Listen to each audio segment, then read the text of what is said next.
అందరికీ నమస్కారం. భారతీయ సనాతన ధర్మం గురించి, ప్రాచీన దేవాలయాల గురించి ఎంతో పరిశోధన చేసి ఈ యూట్యూబ్ ఛానల్ని మీకు అందిస్తున్నాం. సబ్స్క్రైబ్ చేసి పక్కనే ఉన్న బెల్ ఐకాన్ని క్లిక్ చేయండి. పానవట్టం ఆకారంలో కోటి శివలింగాలు ఎక్కడున్నాయో తెలుసా? మన గుంటూరు జిల్లాలో ఇంత విశిష్టమైన దేవాలయం ఉందని ఎంతమందికి తెలుసు?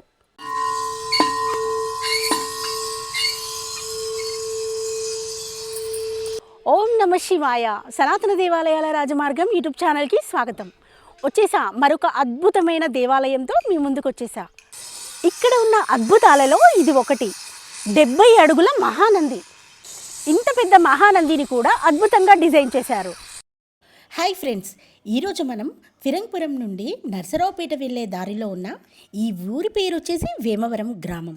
గుంటూరుకి దగ్గరలో కోటి లింగాల దేవాలయం అని ఇక్కడ నిర్మిస్తున్నారు. గుంటూరు నుండి 30 కిలోమీటర్లు, నర్సరావుపేట నుండి అయితే 20 కిలోమీటర్లు మాత్రమే. పెట్రోల్ బంక్ పక్కనే ఈ దేవాలయం ఆర్చ్ అయితే మనకు కనపడుతుంది. ఆ ఆర్చ్ నుంచి స్ట్రైట్గా వస్తే మనకి ఈ దేవాలయం అయితే కనపడుతుంది.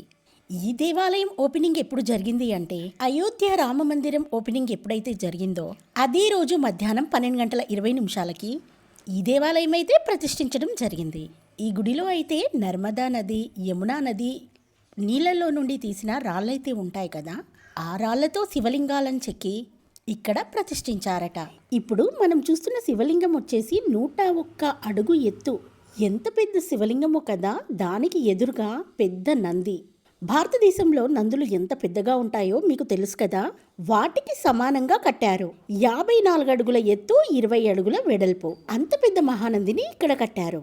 కోటి శివలింగాల టెంపుల్ ఎక్కడుంది అంటే, ఒకటి వచ్చేసి విజయవాడకు దగ్గరలో కరకట్ట దగ్గర కృష్ణానది పక్కనే తాళయపాలెంలో ఉంది. ఇంకోటి వచ్చేసి ఇప్పుడు చూస్తున్నాం కదా ఈ వేమవరంలో. చూస్తున్నారు కదా చిన్న చిన్న శివలింగాలు, మొత్తం కోటి శివలింగాలు.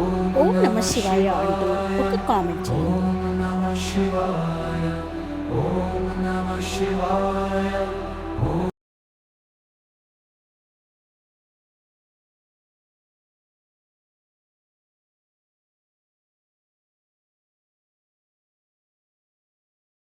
ముఖ్యంగా ఇక్కడికి వచ్చే భక్తులు తెలుసుకోవాల్సిన విషయం ఏంటి అంటే, ఈ గుడి టైమింగ్స్.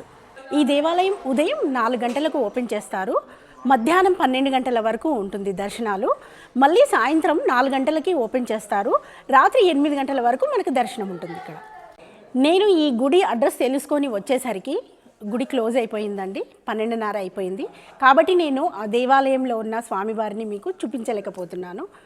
నాలాగా మీరు కూడా టైం తెలియకుండా వచ్చి స్వామివారిని దర్శించుకోలేకపోయి బాధపడతారని ముందుగా మీకు టైం చెప్తున్నాను. ఎవరు మార్నింగ్ రావాలన్నా 12 లోపల రండి. సాయంత్రం 4 గంటల తర్వాత అయితే మనకి ఈ స్వామివారి దర్శనం దొరుకుతుంది. ఇక్కడ ప్రధాన ఆలయంలో మహాకాల్, మహాకాళి, మహాగణపతి ముగ్గురు ఇక్కడ మనకు దర్శనమిస్తారు. చాలామంది ఇంత అద్భుతమైన దేవాలయం ఎక్కడ ఉంటుందా అని ఎదురు చూస్తూ ఉంటారు కదూ. ఒకప్పుడు ఇదంతా 8 ఎకరాల చెరువు అంట. ఇంకా ఇక్కడ దేవాలయం పనులు సాగుతూనే ఉన్నాయి. ఇక్కడ పాలరాతితో నిర్మించిన శివలింగాలతో కూడిన దేవాలయం ఒకటి ఉంటుందండి. నేను వచ్చేసరికి అయితే ఈ దేవాలయం కూడా మూసివేశారు, ఎందుకంటే టైం అయిపోయింది కాబట్టి. మీరు టైం చూసుకొని రండి, చాలా బాగుంటుంది. ఇక్కడ శ్రీచక్రాలు ఇక్కడ ప్రత్యేకంగా తయారు చేసి పెట్టారు.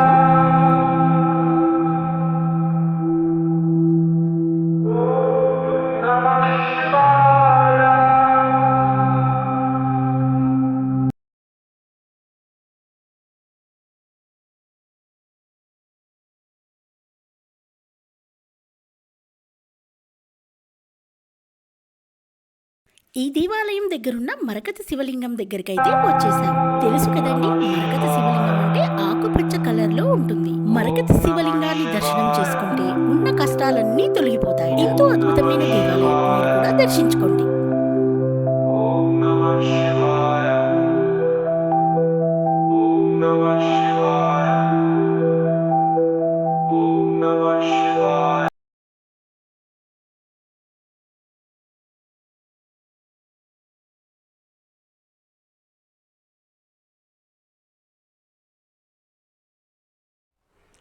ఎన్నో శివాలయాలు ఉన్నాయి.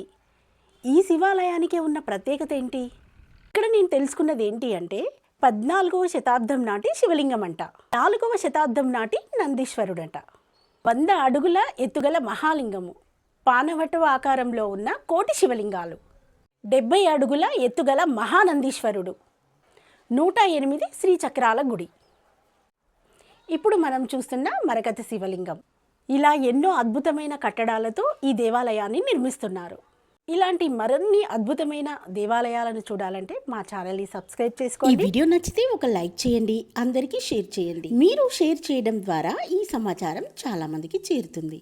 మరొక అద్భుతమైన దేవాలయంతో మీ ముందుంటాను. సర్వే జన సుఖినో భవంతు.